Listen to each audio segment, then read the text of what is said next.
दोस्तों नमस्कार। राजनीतिक दल चलाना है तो अब आपको पैसे से ज्यादा कैडर और ताकत चाहिए। सड़क पर लड़ने का मादा चाहिए। इससे हटकर अगर आप यह सोचते हैं कि आपके पास कोई विचार है तो वह कोई मायने रखता नहीं है। और अगर आपके पास सत्ता है तो फिर सारे संस्थान आपकी मुट्ठियों के भीतर हैं। राजनीति का यह तकाजा नए दौर की नहीं, मौजूदा वक्त की एक ऐसी पहचान है जो कहीं दूसरी जगह से नहीं निकली। यह निकली है चुनाव आयोग से।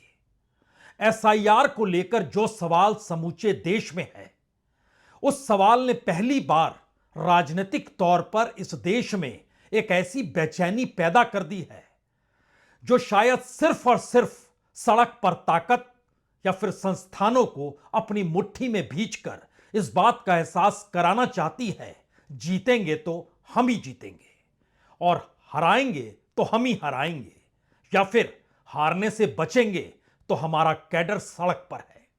यह सबसे बड़ी लड़ाई इस वक्त बंगाल में है, पश्चिम बंगाल में। वह भी इसलिए क्योंकि जिस तेजी के साथ बीजेपी बढ़ी और जिस तेजी के साथ उसने बिहार के चुनाव में एक इतिहास रच डाला, बिहार से सटा हुआ बंगाल है।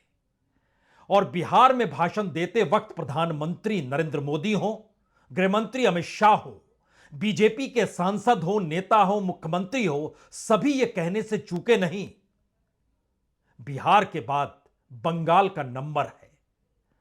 तो पहले आज बंगाल के उस नंबर को समझ लीजिए, उसके बाद आप समझ जाएंगे कि दरअसल चुनाव आयोग के एसआईआर को लेकर ममता बनर्जी के भीतर कौन सी घबराहट है। और उस घबराहट को चलते हुए उन्होंने आज 3 पन्नों का जो पत्र इलेक्शन कमीशन को भेजा है, chief election commissioner Gyanesh Kumar के नाम पर भेजा है, उसमें एसआईआर को कितना खतरनाक बताया है। लेकिन उससे पहले हमें लगता है कि मौका चुनावी है, क्योंकि 4 महीनों के बाद बंगाल में भी तो चुनाव होने हैं और उसी चुनाव के इर्द गिर्द तो इस देश की राजनीति चलती है। इस देश की जमा पूंजी उसी में तो खर्च होती है।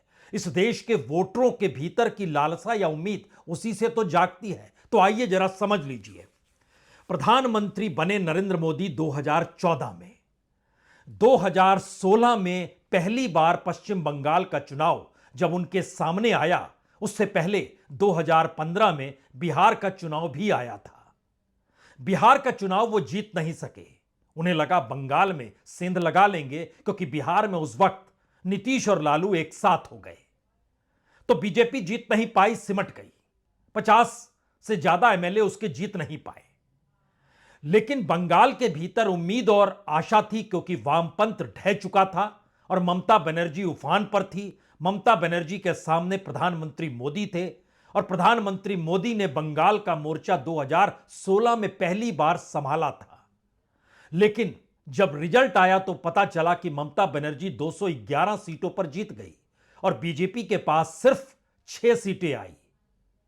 सीट मत देखिए, यह देखिए कि बीजेपी को जो वोट मिले थे वो 78,09,760 वोट मिले थे और दूसरी तरफ ममता बनर्जी को 2,45,64,523 वोट मिले थे। यानी एक लंबा गैप था, इतना बड़ा गैप था जिसकी भरपाई कोई कर नहीं सकता है, यह हर कोई मानकर चलेगा।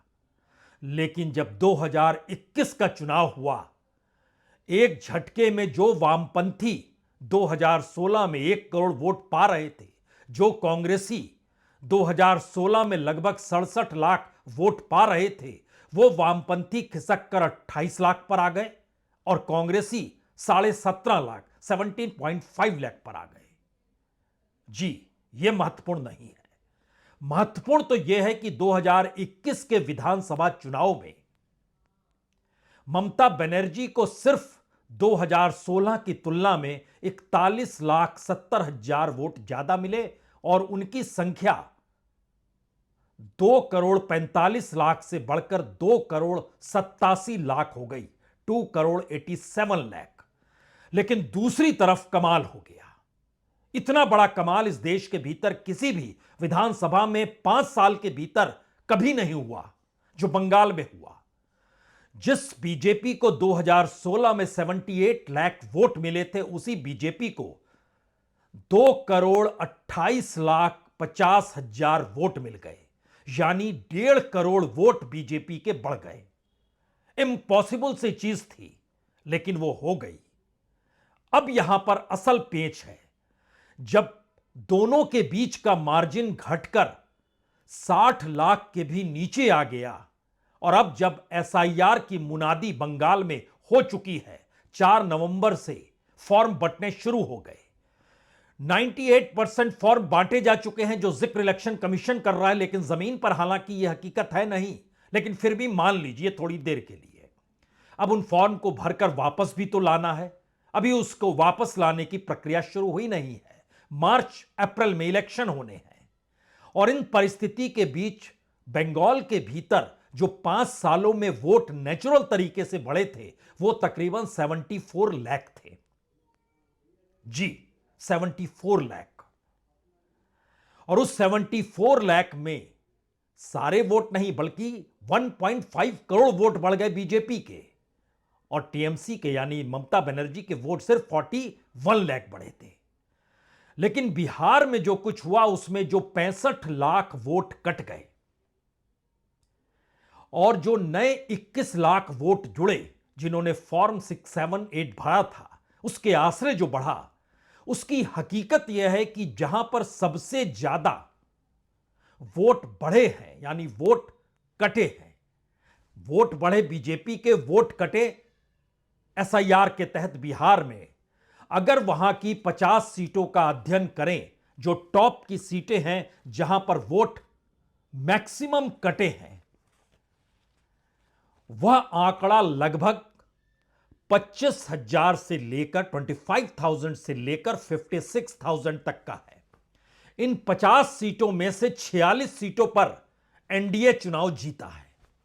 सिर्फ 4 सीट महागठबंधन के हिस्से में आई, या कहें वह भी नहीं आई, विपक्ष के हिस्से में गई, क्योंकि उसमें भी 1 सीट एआईएमआईएम के पास चली गई, 2 सीट चली गई एआईएमआईएम के पास। यानी 50 सीटों का आकलन बतलाता है जहां वोट मैक्सिमम कटे, वह एनडीए के हिस्से में। बिहार के भीतर मार्जिन कम था, तो इतना व्यापक अंतर एक झटके में आ गया कि वहां पर महागठबंधन सिमटती चली गई, सिकुड़ती चली गई, और दूसरी तरफ 80-90 के स्ट्राइक रेट पर एनडीए जीतता चला गया। बंगाल के भीतर यही डर अब ममता बनर्जी के सामने है।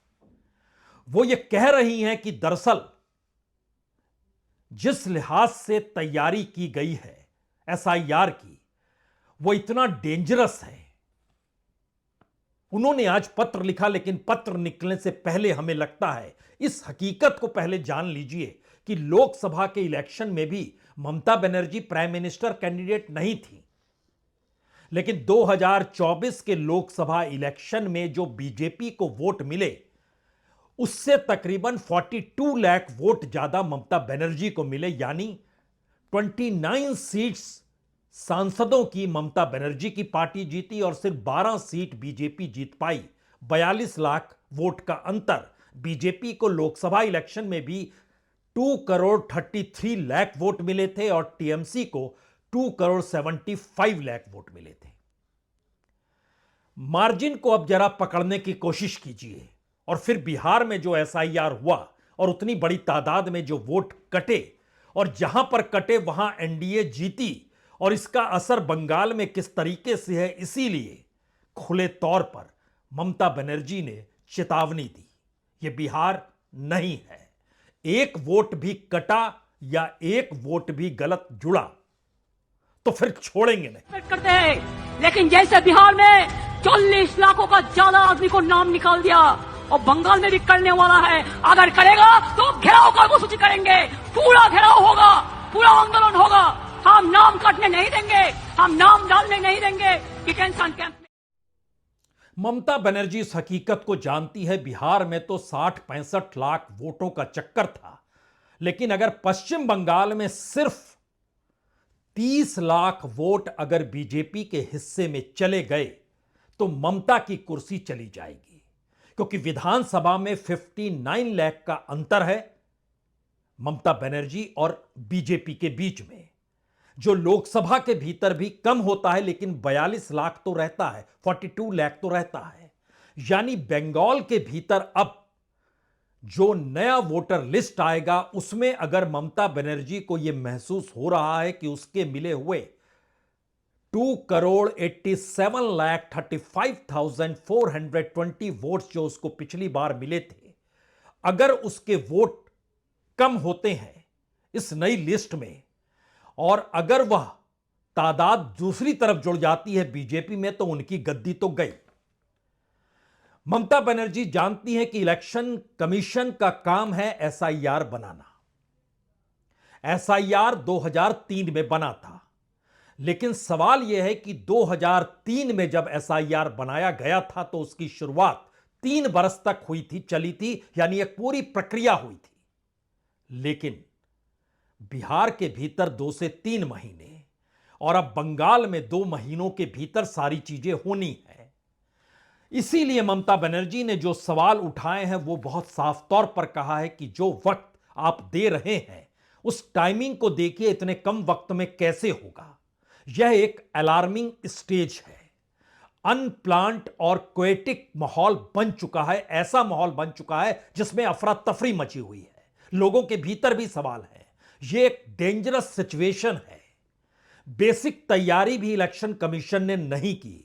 दस्तावेजों को लेकर जो अनसुलझे से सवाल हैं उसमें हर कोई फंस चुका है और परिस्थिति यह आ गई है कि जो दबाव 2 महीने के भीतर करना है, जो इससे पहले 3 साल तक चलता था, उसमें जो बीएलओ है, जो सामान्य तौर पर कहीं पढ़ा रहा होता है, शिक्षक होता है, उस पर जो दबाव है, उसमें परसों जलपाईगुड़ी में एक महिला ने खुदकुशी की, उसका नाम शांति। ममता बनर्जी ने कहा कि 28 बीएलओ अलग अलग जगहों पर खुदकुशी कर चुके हैं और ऐसी परिस्थिति है जिसमें एक दबाव है, क्योंकि बंगाल में इससे पहले एक नमिता नाम की महिला ने भी खुदकुशी की, आत्महत्या की थी।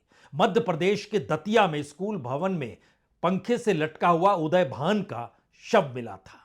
राजस्थान में बीएलओ शिक्षक ट्रेन के आगे कूद गए थे, नाम था मुकेश। केरल के भीतर सुसाइड किया अनीश ने। तमिलनाडु में इसी तरीके की कोशिश हुई। यानी एक ऐसी पूरी प्रक्रिया है जिसके साथ आज जो पत्र लिखा गया, उस पत्र का मजमून खुले तौर पर इसका ऐलान करता है कि दरअसल इलेक्शन कमीशन बीजेपी के लिए काम कर रहा है। और उस पत्र में हर बात का जो जिक्र किया गया, उसमें क्या लिखा गया, हम आपको पत्र दिखाते हैं, लेकिन सुनिए। एसआईआर को राजनीतिक हथियार के रूप में इस्तेमाल किया जा रहा है ताकि 2026 विधानसभा चुनाव से पहले वोटर लिस्ट में चुपचाप धांधली की जा सके। जी, इसका जिक्र है। बाकी ये डेंजरस सिचुएशन का तो जिक्र है ही।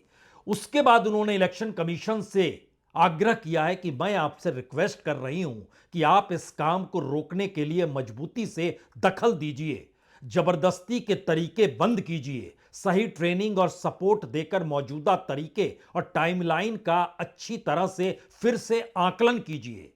आपका पूरा सिस्टम डाउन हो जाता है, सर्वर नहीं चलता है, कौन से डॉक्यूमेंट्स अपलोड करने हैं पता नहीं चलता है, लोगों के भीतर कैओस है।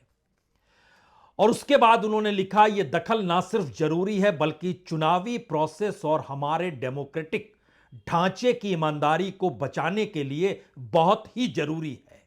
और 3 पन्नों का यह लेटर उन्होंने आज इलेक्शन कमीशन के दफ्तर में भेज दिया।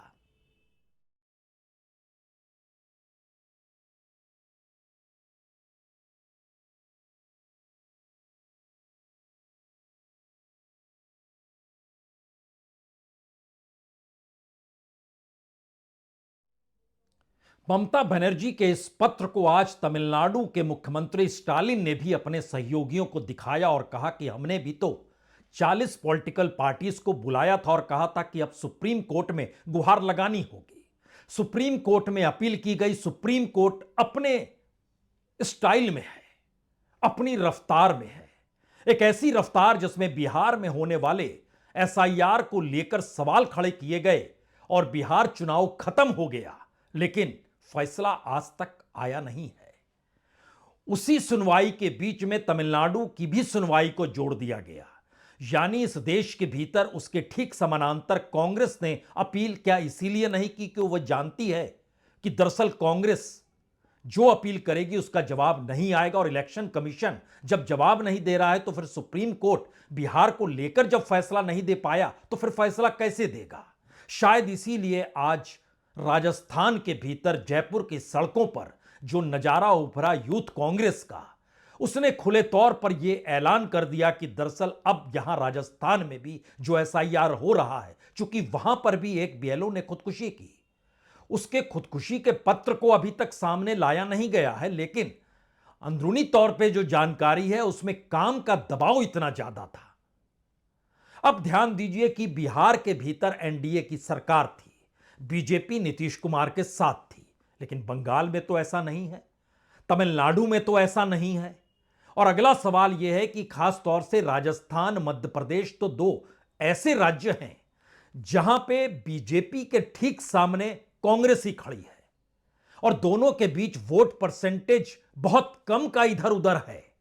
यानी एक ऐसी परिस्थिति है जिसमें क्या वाकई एसआईआर के बाद जिस तरीके से महाराष्ट्र के चुनाव परिणाम आए, जिस तरीके से बिहार के चुनाव परिणाम आए, उसी दिशा में अगर राजस्थान में अगले चुनाव में वही परिस्थिति बनती है, मध्य प्रदेश में वही परिस्थिति बनती है, तो फिर इतना बड़ा गैप होगा कि आप उन वोटरों को अपने साथ जोड़ भी नहीं पाएंगे जो वोटर अपने तौर पर कहते हैं कि हम उधर नहीं इधर खड़े हैं या इधर नहीं उधर खड़े हैं। इसीलिए हमें लगता है कि आज जयपुर की सड़कों पर जो नजारा था उसमें जिक्र कमोवेश हर राज्य के भीतर की परिस्थितियों का था, और वो परिस्थितियां क्या है उससे पहले जरा जयपुर का ये नजारा देख लीजिए।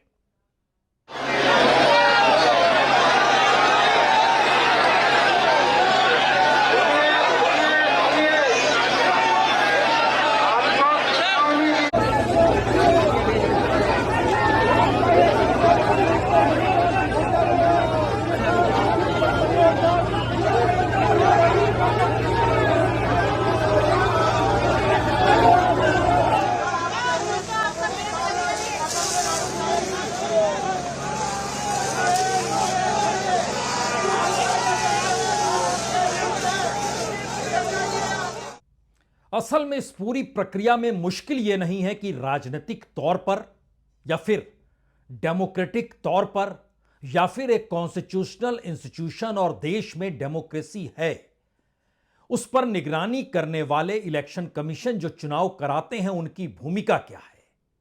बड़ा सवाल तो यह है कि इन सब के बीच जमीन पर हो क्या रहा है।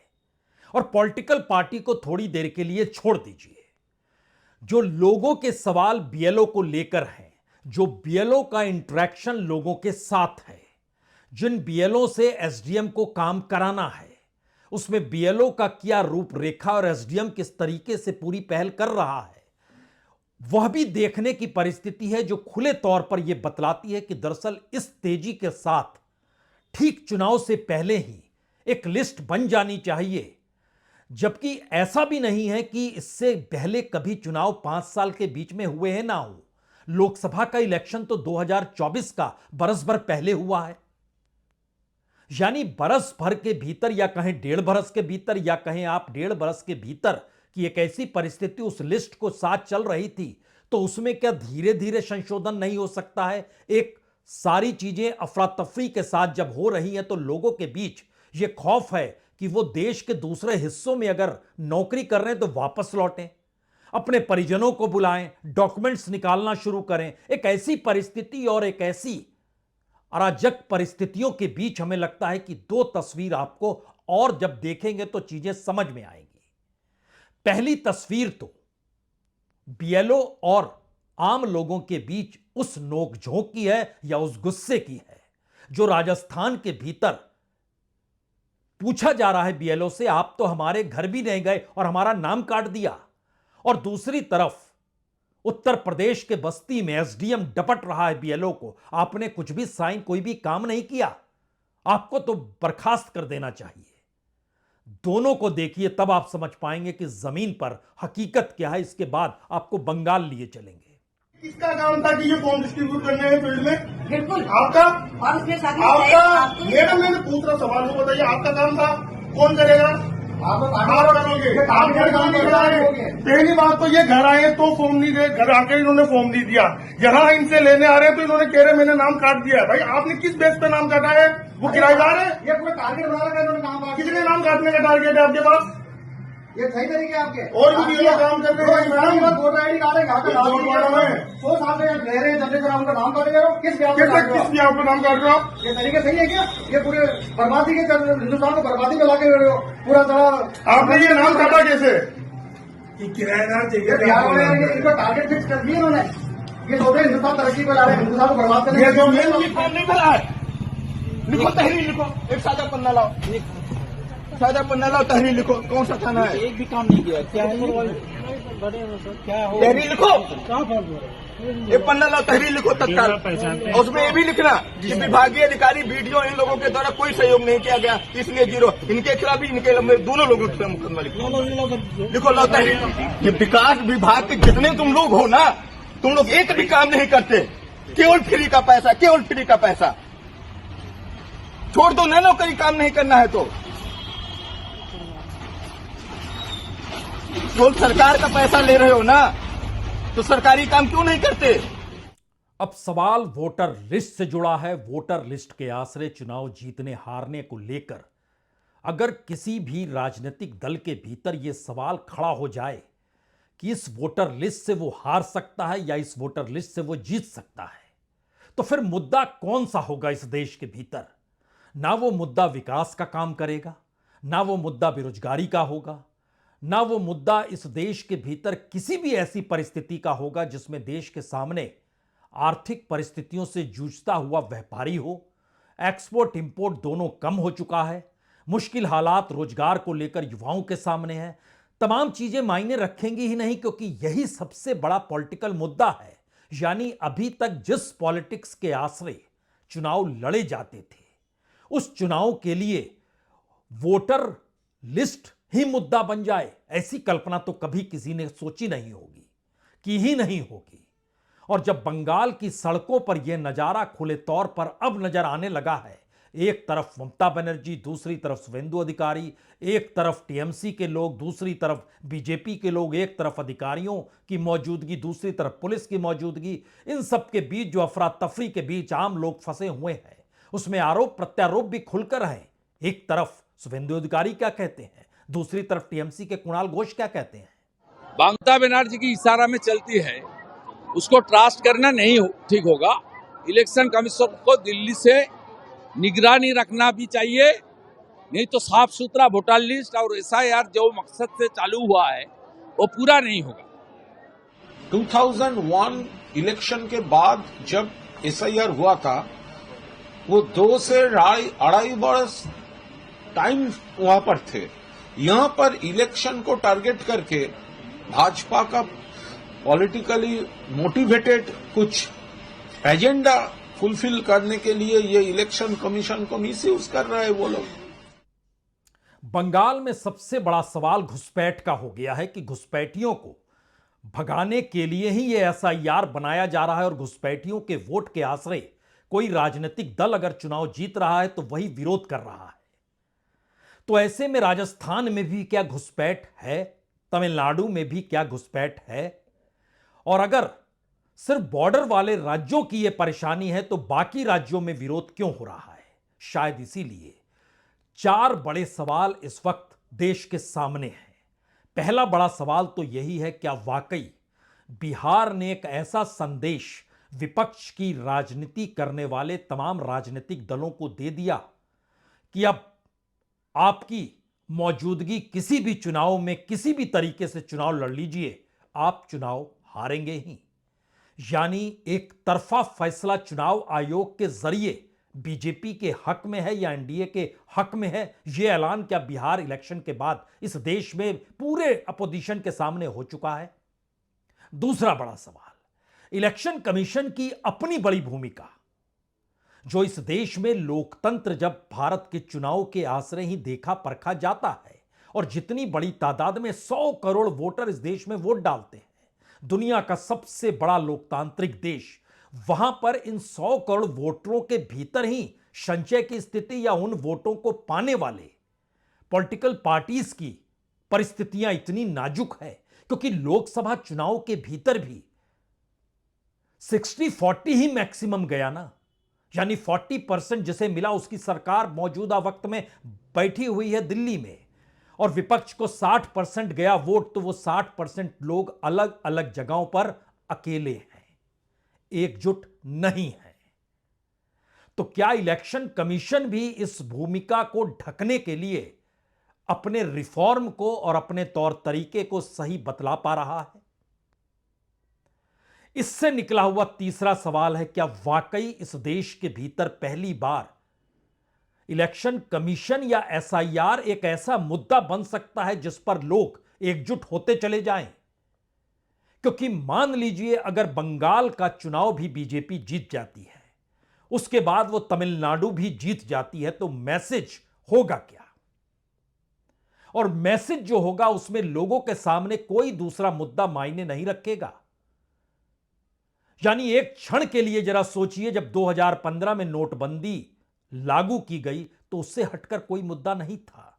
2017 में जब जीएसटी लागू की गई तो उससे बड़ा मुद्दा कुछ था ही नहीं इस देश के भीतर। अलग अलग वक्त में अलग अलग तरीके से अलग अलग मुद्दों के आश्रय क्या मौजूदा वक्त की वो राजनीति इस देश में चल निकली है, जिसका परिणाम तीसरे बड़े मुद्दे के तौर पर क्या इस देश के भीतर लोग एकजुट हो पाएंगे?